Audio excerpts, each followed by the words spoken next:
Two particles, opposite ends of the universe. One gets disturbed, and the other reacts instantly. No signal, no delay, no explanation science can fully contain.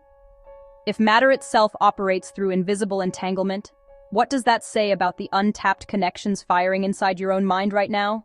Now, before you close this video thinking this is going to be some vague spiritual talk with no substance, I want you to stay right here with me, because what we are about to explore sits at the absolute intersection of cutting-edge science and the deep mechanics of human consciousness. This is not pseudoscience. This is not wishful thinking. What I am about to show you is a framework for understanding your own mind that is rooted in some of the most astonishing discoveries in modern physics, and when you truly grasp it, something genuinely does unlock inside you. We are talking about quantum entanglement, and by the end of this video, you are going to understand why mastering this concept, not just understanding it intellectually, but really internalizing it at a deep level, can fundamentally change the way your subconscious operates and the kind of energy you bring to every single moment of your life. So let me start with the actual science. Quantum entanglement is one of the most mind-bending phenomena ever discovered. When two particles become entangled, they form a connection that transcends the normal rules of space and time. You can take these two particles and separate them by vast distances. We are talking potentially the width of the entire universe. And when you observe or interact with one of them, the other one instantaneously responds. Not after a delay. Not through some signal that travels between them. Instantaneously. Einstein himself called this spooky action at a distance, and he was deeply uncomfortable with the idea because it seemed to violate everything classical physics had established about how the world works. But here is the thing. Decades of rigorous scientific experimentation have confirmed that quantum entanglement is real. It is not a theory. It is not a philosophical concept. It is a measured, documented, reproducible physical phenomenon. John Bell developed what became known as Bell's theorem, which created a mathematical framework for testing whether quantum entanglement was genuinely happening, or whether there was some hidden classical explanation. When physicists ran those tests, the results came back definitively in favor of real entanglement, real non-local connection between particles that have interacted with each other. Now, why does this matter to you and your subconscious mind? Because the implications of quantum entanglement do not stop at the particle level. They point towards something profound about the nature of reality itself, and specifically about the nature of connection and information and energy. The universe at its deepest level is not a collection of separate objects sitting next to each other in empty space. It is a web of relationships and connections, where things that have interacted maintain a kind of bond that persists regardless of distance. And your brain, your consciousness, your subconscious mind, these are not separate from that web. They are part of it. Let me build on that for a moment because this is where it gets really interesting. The human brain contains approximately 86 billion neurons. Each of those neurons can form thousands of synaptic connections with other neurons. The total number of possible connection patterns in a single human brain is genuinely larger than the number of atoms in the observable universe. What this tells us is that the substrate on which your consciousness runs is almost incomprehensibly complex. And at the scale of individual neurons and the molecular machinery within them, quantum effects are not just possible, they may be genuinely significant. Researchers like Roger Penrose and Stuart Hameroff have proposed that quantum computation may occur within structures inside neurons called microtubules. This theory, known as orchestrated objective reduction, remains controversial within the scientific community, and it is important to be honest about that. There is no settled consensus that consciousness is fundamentally quantum in nature. But the conversation is happening. Serious physicists and neuroscientists are genuinely asking whether the brain leverages quantum phenomena in its processing. And that question alone should stop you in your tracks. Because even if we set aside the specific debate about quantum consciousness, the metaphor of quantum entanglement gives us an extraordinarily powerful framework for understanding how the subconscious mind actually works. And here is where I want to make a distinction that is really crucial. I am not asking you to believe that your neurons are literally entangled with the universe in the way that particles are entangled in a physics experiment. What I am saying is that the principles underlying quantum entanglement, principles about connection, about non-locality, about information that transcends obvious boundaries, these principles map remarkably well onto what neuroscience and psychology have discovered about how your subconscious mind operates. Your subconscious mind is not a separate, isolated processor sitting somewhere in the back of your skull. It is deeply, almost shockingly interconnected with your body, your environment, your relationships, and your history. Just like entangled particles, your subconscious is constantly receiving and responding to information that does not travel through the obvious channels. You pick up on subtle cues in social situations before your conscious mind registers them. You have gut feelings that turn out to be accurate even when you cannot explain the reasoning. You dream solutions to problems you have been wrestling with for days. This is your subconscious operating as a distributed, interconnected processing system, not as a simple input-output machine. Now here is the concept I want you to really sit with. One of the defining features of quantum entanglement is that the state of entangled particles is not fully determined until the moment of measurement or observation. Before that moment, the particles exist in what physicists call a superposition, a condition of multiple simultaneous possible states. The act of observation collapses that superposition into a single definite outcome. This is not a philosophical statement. It is a mathematical description of physical reality confirmed by experiment. Think about what this means when you apply it as a lens to your own consciousness. Your potential at any given moment is not fully determined. The future version of you is not already written out in some fixed script. You exist, in a very real sense, in a state of multiple simultaneous possibilities. And what collapses those possibilities into a specific reality is the act of directed, intentional attention, what we might call conscious observation, applied to your own life. The way you focus your awareness, the patterns you choose to notice, the beliefs you hold about what is possible. These are the forces that collapse your personal superposition into the life you actually experience. This is why unlocking your subconscious is so transformative. Most people are running on autopilot, letting their subconscious collapse their possibilities according to old programming, old fears, old limiting beliefs that were installed during childhood and early experience. The subconscious is doing what it was designed to do, running efficient patterns based on past data. But if that past data is fear-based, scarcity-based, disconnection-based, then the subconscious is collapsing your potential reality into something far smaller than what is actually available to you. When you master the framework of quantum entanglement and apply it to your inner life, you begin to reprogram those defaults. You begin to deliberately choose what your attention collapses into. You begin to access energy reserves within yourself that you literally could not reach before, because your subconscious was filtering them out as irrelevant or threatening based on its old programming. Let me give you something really concrete here. There is a practice that neuroscientists and performance psychologists have documented extensively, and it maps directly onto the quantum superposition principle.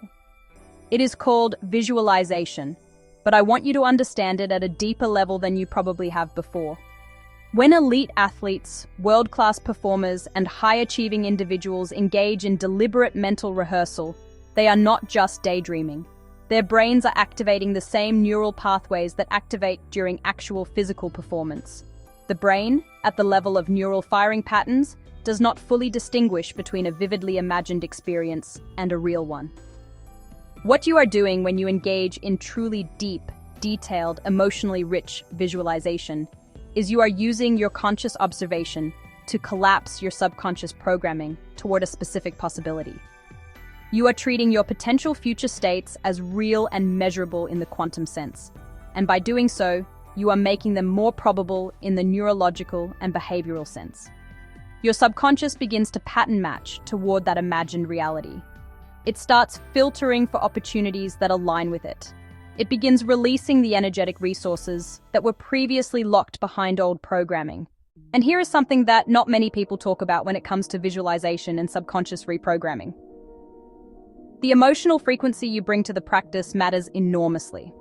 In quantum physics, different particles vibrate at different frequencies, and these frequencies determine how they interact with other particles and fields. Your emotional states function analogously. The emotional frequency you habitually operate from is not just a feeling. It is a signal that your subconscious uses to organize its priorities and allocate its resources. When you operate primarily from fear, stress, or lack, your subconscious is running an energy conservation protocol.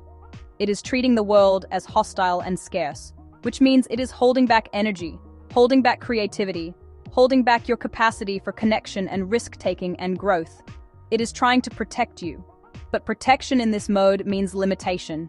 It means you are walking around every day with a reservoir of hidden energy that your own mind is keeping locked away because it believes, based on its old programming, that releasing it would be dangerous. Quantum entanglement tells us that connection itself is a fundamental property of reality, not something you have to earn or prove yourself worthy of.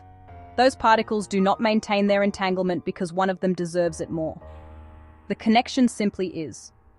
It is written into the fabric of what they are, and your capacity for energy, creativity, connection, and power is written into the fabric of what you are. It does not require external validation. It does not require permission. It requires the internal shift of allowing your subconscious to access what has always been there. So how do you actually do that? How do you go from understanding this intellectually to experiencing it as a lived reality? I am going to give you a framework with specific, actionable elements, and I want you to approach each of them with the seriousness of someone who understands that they are working with the actual architecture of their mind. The first element is what I call entanglement mapping. Just as quantum particles maintain their connection because they have genuinely interacted, the most powerful states of your subconscious are connected to your most intense experiences, the good ones and the difficult ones. Your subconscious has basically entangled certain emotions, certain identities, certain ways of experiencing energy, with specific past moments, and those entanglements are running in the background of your life right now. Entanglement mapping is the practice of consciously identifying those connections.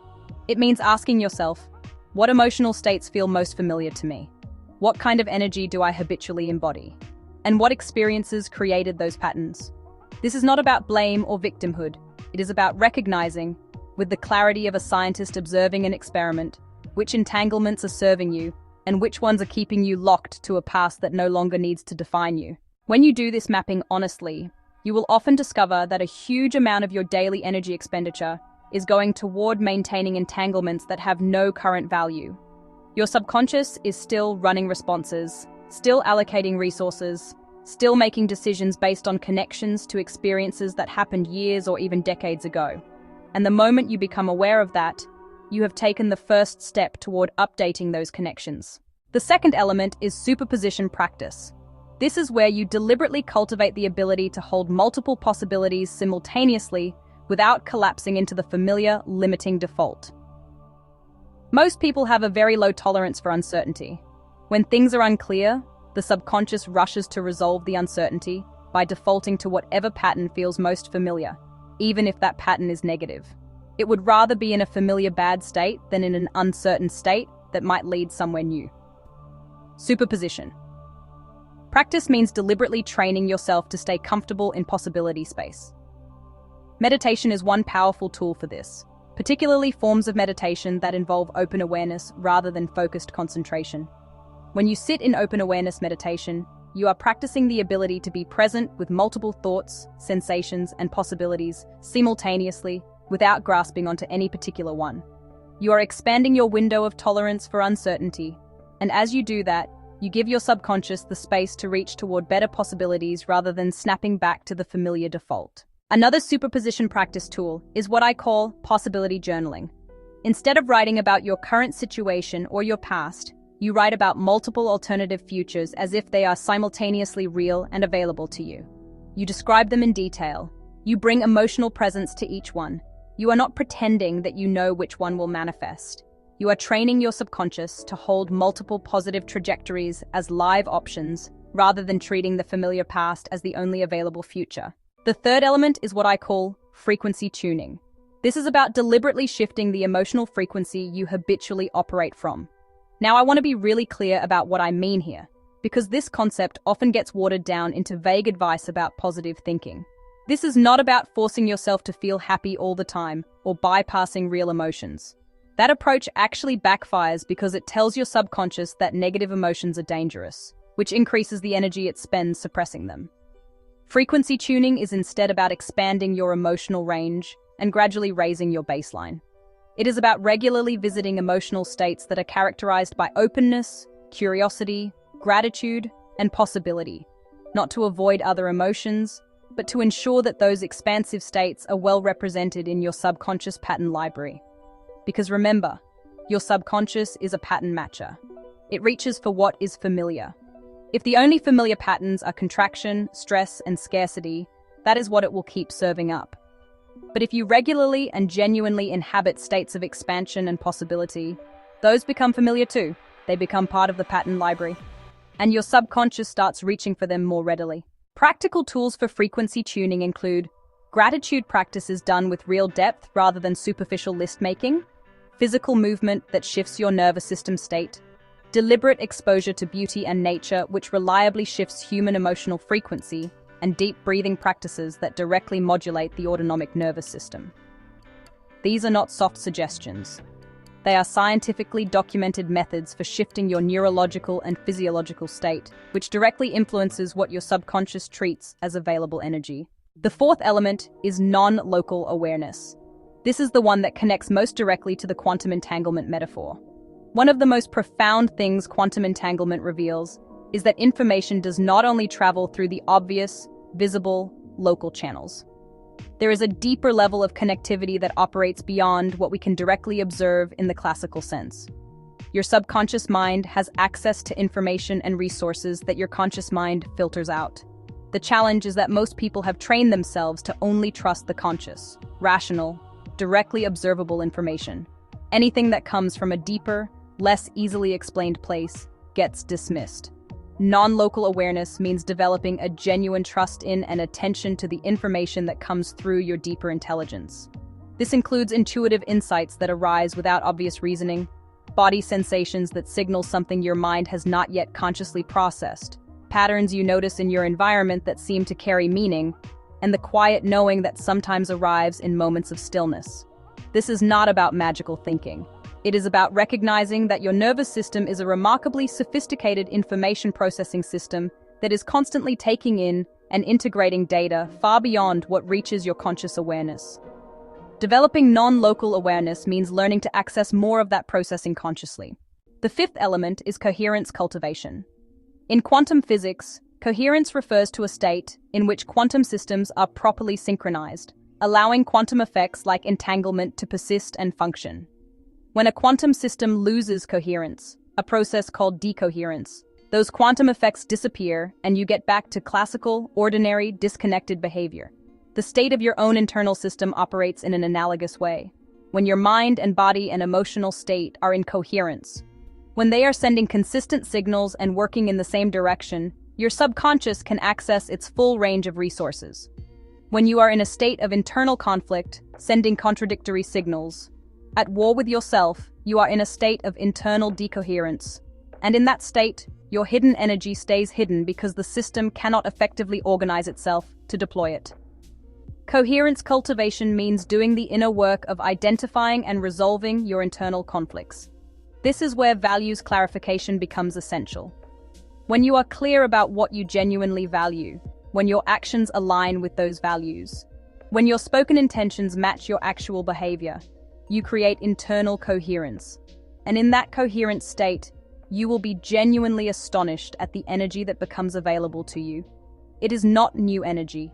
It is the energy that was previously being consumed by the conflict.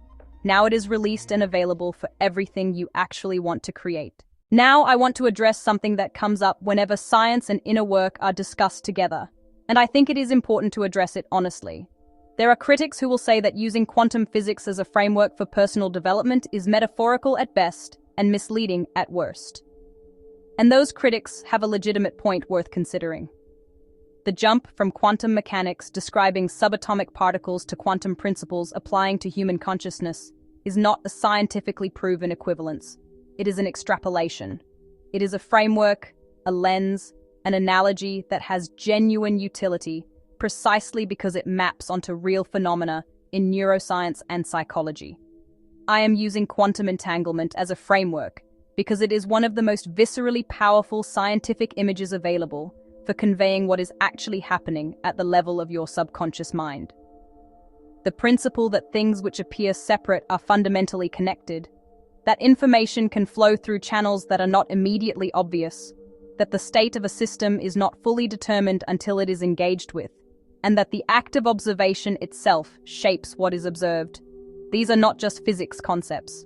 They are descriptions of how your inner life actually functions, supported by decades of research in neuroscience, cognitive science, and psychology. What quantum physics does is give us a language that forces us out of the old mechanistic model of the mind.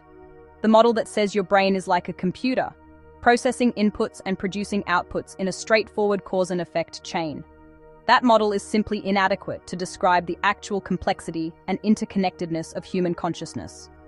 Quantum physics, with its embrace of superposition, entanglement, and observer effects, gives us a far richer language for the actual territory.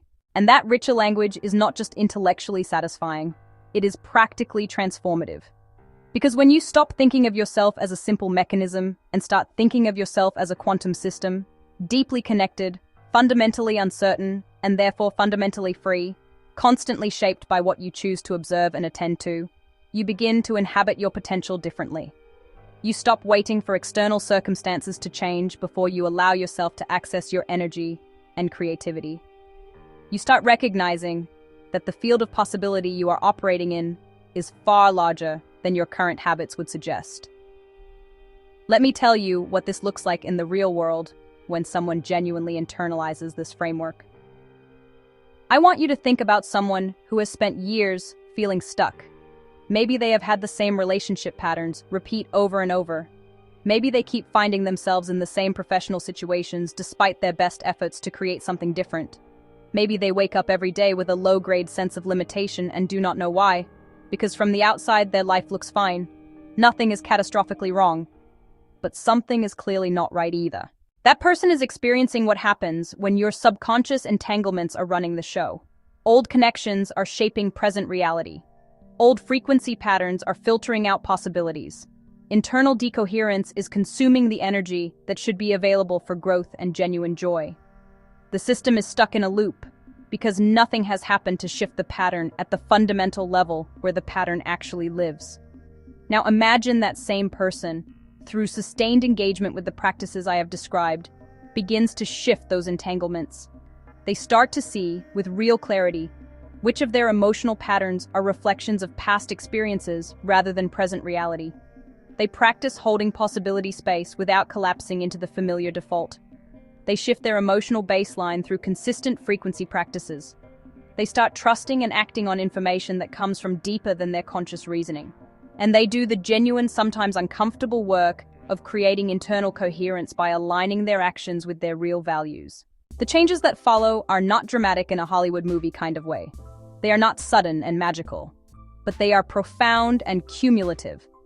The relationship patterns begin to shift because the subconscious is no longer generating the same signals that attracted and sustained those patterns. The professional situation changes because the person is now genuinely accessing creative energy and insight that was previously locked away. The low-grade sense of limitation gives way to a growing, quiet confidence that is not dependent on external validation because it comes from the actual experience of expanded internal capacity. This is what it means for your subconscious to unlock your hidden energy. Not a mystical event, not a singular breakthrough moment, though those sometimes happen too, but a systematic, science-informed process of updating the programming that has been quietly governing your life and thereby gaining access to the full spectrum of what you are actually capable of. There is something else I want to say about quantum entanglement that I think is one of its most powerful lessons for how we show up in the world. Entangled particles are not independent. Their states are fundamentally defined in relation to each other. You cannot fully describe an entangled particle without reference to its partner. And in the same way, your energy, your consciousness, your capacity for growth and transformation is not independent of your relationships and your environment. You are relational at your core. This means that one of the most powerful things you can do to unlock your hidden energy is to be intentional about your relational entanglements. The people you spend significant time with, the environments you inhabit regularly, the information fields you immerse yourself in through media and culture, these are not neutral backgrounds to your life. They are active participants in shaping your internal state. Just as an entangled particle is always in dynamic relationship with its partner, you are always in dynamic relationship with the field of people and environments around you. Becoming intentional about those entanglements means honestly assessing which relationships and environments are adding to your coherence and which are creating noise and decoherence. It means being willing to invest deeply in connections that genuinely expand what is possible for you, while also being honest about the cost of maintaining entanglements that are dragging your frequency down and keeping your subconscious locked in scarcity mode. This is not about cutting people out of your life carelessly or without compassion. It is about recognizing, with the same honesty a physicist brings to measuring an experiment, what is actually happening in your relational field and making conscious choices accordingly. Here is what I want to leave you with as we bring this together. The universe at its deepest level is not a collection of isolated objects bumping into each other in empty space. It is a seamless web of relationships and connections and information flow that operates at a scale and depth that our everyday experience barely hints at. Quantum entanglement is one of the clearest scientific windows we have into that deeper reality. And you, your consciousness, your subconscious mind, your body, your emotional life, are not separate from that web. You are an expression of it. The hidden energy that people spend their lives searching for externally is not hidden in some distant place or locked behind some impossible barrier. It is hidden in the gap between what your subconscious currently believes is possible and what is actually available to you. It is hidden in the old entanglements you have not yet updated. It is hidden in the superposition of possibilities you have not yet dared to hold. It is hidden in the coherence you have not yet cultivated. It is hidden in the deeper intelligence you have not yet learned to trust. Mastering quantum entanglement, truly internalizing its principles rather than just understanding them abstractly, gives you the framework to close that gap. It gives you a way of thinking about your inner life that is simultaneously rooted in the most advanced science of our time and deeply resonant with the ancient wisdom traditions that have always pointed toward the interconnected, possibility-rich nature of consciousness. The practice is not complicated, but it does require commitment. Entanglement mapping, superposition practice, frequency tuning, non-local awareness, coherence cultivation. These are not one-time events, they are ongoing disciplines. They are the daily practice of a person who has decided to take full responsibility for the quantum field of their own consciousness.